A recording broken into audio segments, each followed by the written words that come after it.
we're so blessed because our owners, you know, have ideas, and they typically come with experience, and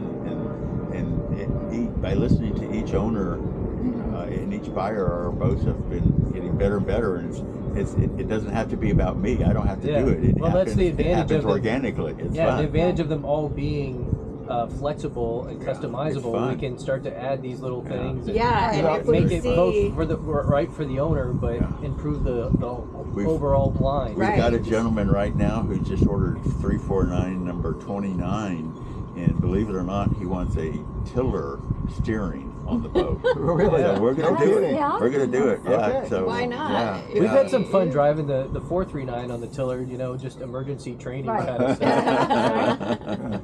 Well, I think it's fun for all of the owners of the next generation boats to get together and go, what did you do?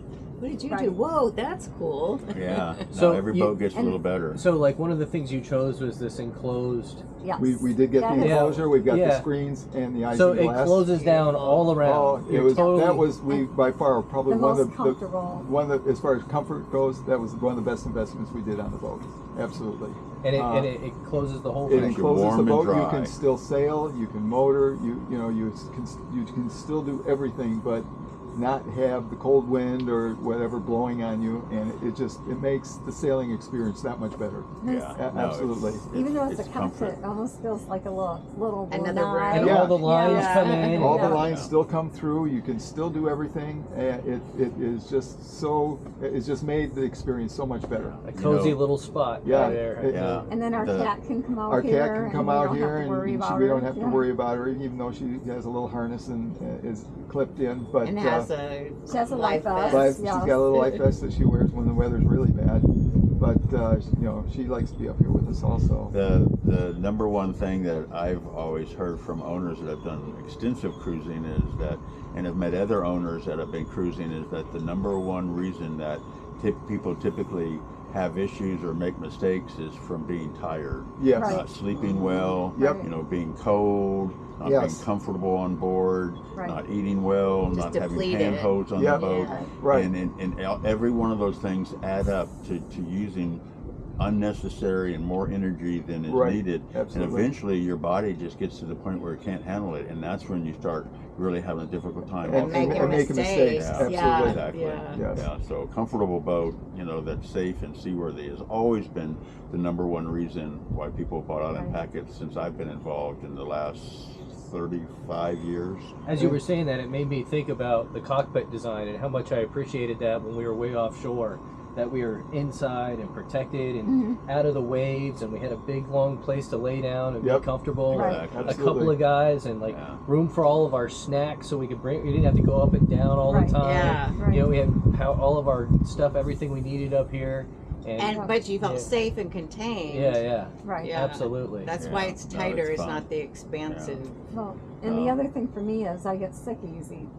She has respiratory problems, so. And I said I need to be dry. I dry can't and have warm and dry. Yes. Exactly. Yes. No, who doesn't want to be warm and dry? Right. But I, it would deplete me, and then I would get the upper respiratory stuff going on. So so that was definitely an important thing for it's even a super dry boat. Yes, it is. Well, because it doesn't do a ton of healing. Oh no. Right. Oh no. That's true. I don't know that we saw much past 15 degrees at any, even on a blustery day. Right. And working sails up, you can easily, to 30, and before you start reducing. And you single-hand it most of the time? I do most of the sailing, and actually the autopilot does most of the sailing. There you go. It does a better job than I can. Your buddy Otto. I love the autopilot. Is just so awesome in the boat, and it just sets the tracks. And it's so intuitive. It even in a quartering steed, it'll just. And the boat tracks nice too. Yes. Absolutely, the long keel. Right. Yeah, absolutely. It's so stable. Yeah, very. But still performs nicely. On just a little sub story, when I first started Island Packet, of course I had built my own boats for almost 20 years up north, kind of performance cruisers, and I thought after coming to Packet, it was a nice boat. I liked it, as far as the way it was built and everything, but it being more of a performance-oriented sailor, I thought, I would never own an island packet. It just wasn't my mantra. And of course, over the years of being there so long, seeing how the boats were put together, seeing how safe, and stiff the boats are. And when it came time that we were going to retire, I had pretty much made my mind up. There was no other boat that I was going to have underneath us but a packet. Yeah.